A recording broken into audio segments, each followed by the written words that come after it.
Bonjour YouTube, je suis Sébastien et en ces temps de confinement lié au coronavirus, je vous propose de voir comment télécharger une attestation et la remplir pour pouvoir vous déplacer. C'est l'attestation de déplacement dérogatoire. Et on va pour commencer aller dans l'App Store et télécharger Adobe Acrobat Reader. Regardez bien l'icône, ne vous trompez pas. Laissez-le ensuite se télécharger, ça a pris un peu de temps chez moi, Internet RAM. C'est pas grave, on n'est pas pressé puisqu'on est confiné. Une fois téléchargé, vous pourrez l'ouvrir. Dans mon cas, il est resté bloqué sur cet écran rouge, si charmant. C'est du Bordeaux, je sais. Donc j'ai fini par le redémarrer complètement, retourner à l'écran d'accueil et y revenir. Évidemment, j'ai plus de batterie non plus, vous m'excuserez. Une fois arrivé là, il faudra vous connecter. Choisissez un type de compte, créez un compte ou utilisez vos identifiants existants. Dans mon cas, j'ai déjà des identifiants Adobe, donc j'ai utilisé les miens. Je ne vous les partage pas, ça peut sembler logique. Si vous vouliez créer un compte, rien de très compliqué, il faudra sans doute le confirmer par email. Tout ça est assez facile au début de l'application.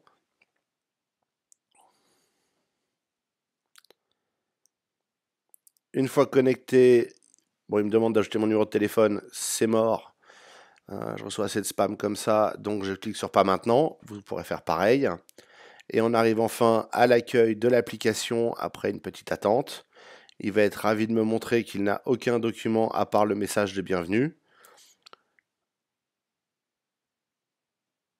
Voilà, je l'ai redémarré puisqu'elle était restée bloquée à nouveau.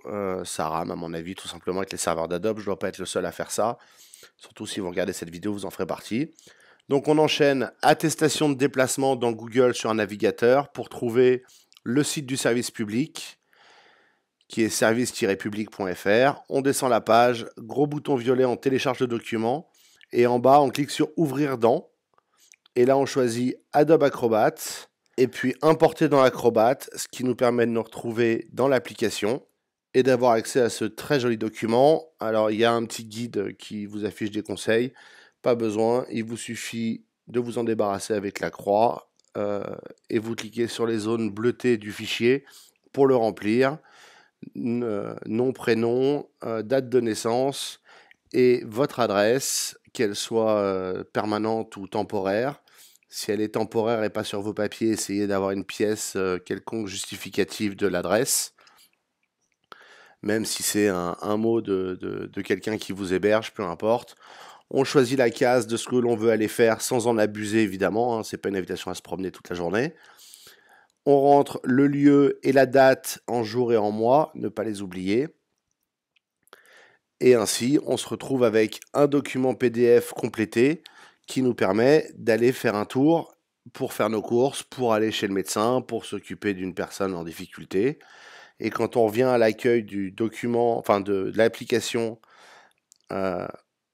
en allant en haut à droite, en haut à gauche, sur la petite flèche, on peut trouver le document sur lequel, si on le clique, on revient et qu'on peut à nouveau éditer. Vous voyez, ça marche autant de fois qu'on le veut. Et on peut recliquer sur une zone bleue et la rééditer. On peut décocher une case et la recrocher.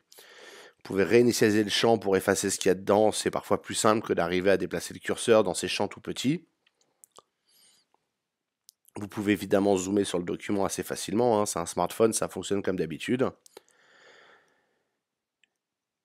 Et à chaque fois que vous modifiez, vous pouvez quitter le document et revenir dessus. Il n'y a pas de limitation en nombre d'éditions a priori.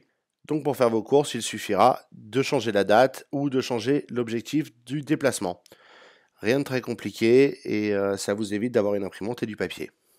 Et en cas de contrôle, rien de plus simple. On ouvre Adobe Acrobat, on arrive sur nos documents, on ouvre notre attestation, qu'on retrouve comme on l'a laissée, vérifiez bien qu'elle soit juste avant de partir, et on la présente à l'officier pour qu'il ne nous crie pas trop dessus et qu'on ne prenne pas un PV à 135 €.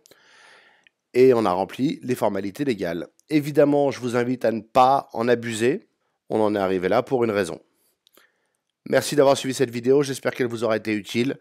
N'oubliez pas de la liker et de vous abonner. Si vous avez des questions, les commentaires sont là pour ça. Et bonne chance à tous.